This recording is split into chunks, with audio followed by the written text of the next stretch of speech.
Pleased to welcome back to the Daily Faceoff Show. What a setting here at the Enterprise Center in St. Louis. This is Jeremy Rutherford for the All 32 delivered by DoorDash. JR, the St. Louis Blues are in a dogfight for home ice advantage in their first round series with the Minnesota Wild. This is going to be a titanic matchup between two teams that have not lost very much down the stretch. What's been the key for the Blues over these last 25 games or so? Yeah, Frank and Mike, I think that they realized what was at stake. It was just about 3 weeks ago they lost to Carolina 7-2, and they were in a fight here for second, third place in the Western Conference.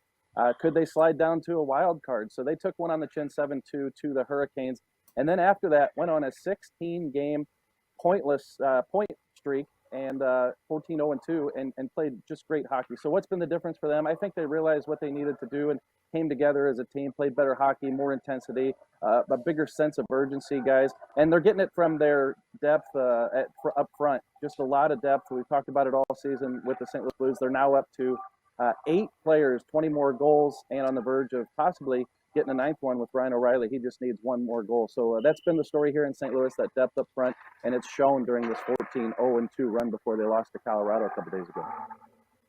JR, I have to, right off the bat, commend you on wearing that St. Louis Browns hat. We've bonded over this previously, Frank. I think we're the only two people that actually know what that brown and orange hat is. Old ball club that was in St. Louis that my grandpa actually played in the minor leagues for. So I love seeing that. I wonder if Doug Armstrong could have envisioned having this type of depth at scoring throughout the year, through line combinations, through the power play. Like, what's really driving this offensive outburst for the team, JR? Is it just chemistry, or is there more to it? I think the biggest thing, and I talked to Doug Armstrong about that a couple of days ago, hey, did you envision 8 guys with 20 goals? His thing, Mike, all along has been, we want to have a lot of really great players and pay them handsomely, but not necessarily superstars paying the $10 or $11 million a guy. And so I think this roster is exactly kind of how he drums it up. Now, the big thing here is, how do you keep everybody happy? Everybody's going to want their piece. That's the job of Craig Berube and the coaching staff. They've mixed up the line combinations. They've put guys in certain positions.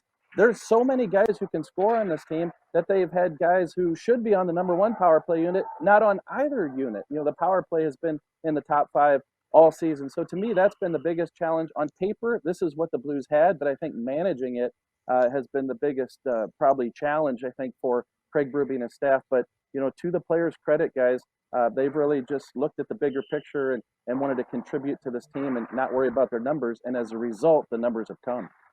Yeah, what a great board there. We were just looking at the St. Louis Blues, 3rd in the league in goals for when you take out shootout goals. And so to have that team be ahead of a team like the Colorado Avalanche, I'm not sure that we would have predicted that heading into the year. And one of the big reasons for that, JR, has been the bounce back campaign from Vladimir Tarasenko. I know you've written extensively about what he went through, but I actually filled out my Masterton Trophy ballot. I'm willing to reveal that I had Vladimir Tarasenko at number 1, and I had gotten some tweets from people. I didn't say it publicly, but they were looking at the list, responding to our announcement for the Masterton, saying, hey, what did Tarasenko go through? He hasn't persevered through anything. Why don't you fill in some fans and what the last year's been like for number 91?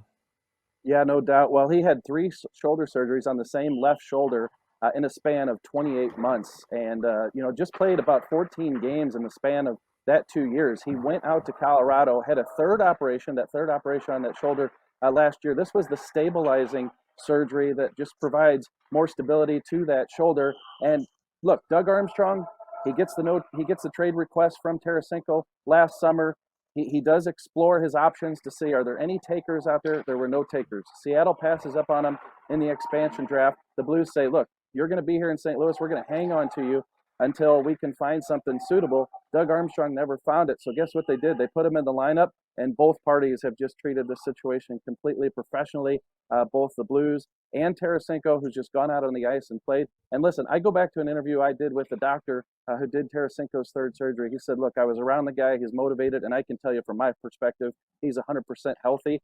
everybody still had doubts. What does he do? He goes out, scores 34 goals, 82 points. That's a career high in points. He's got a career high 48 assists. This might be one of Vladimir Tarasenko's best season, even if you look past the points, just the way he's playing. So he has definitely come back to that player that he was in the league a couple of years ago. And I agree with you, Frank. He probably will be number one on my ballot as well on that Masterton Trophy. JR, simple one to finish here. Who's starting in goal for the St. Louis Blues, the first game of the Stanley Cup playoffs? I can tell you, Mike, he's right behind me. Can you see him? I can't. I can just see that beautiful Browns hat. Fill us in.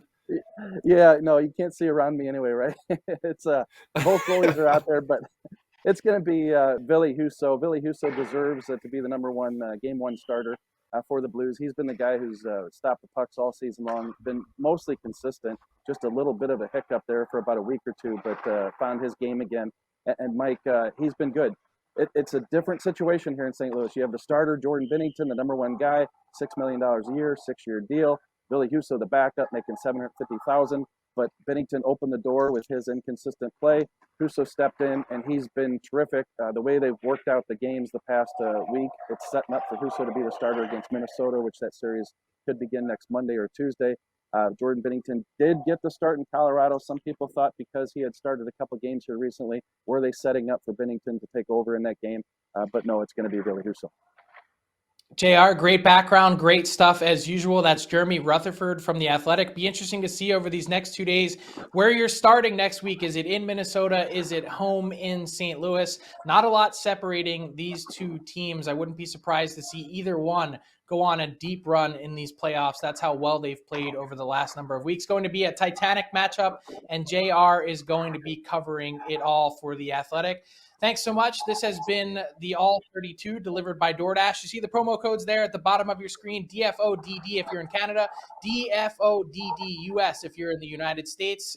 Playoff action coming up next week over the weekend. Going to have some time to relax. You don't want to cook. All your favorites and more delivered right to your door by DoorDash. Thanks, JR.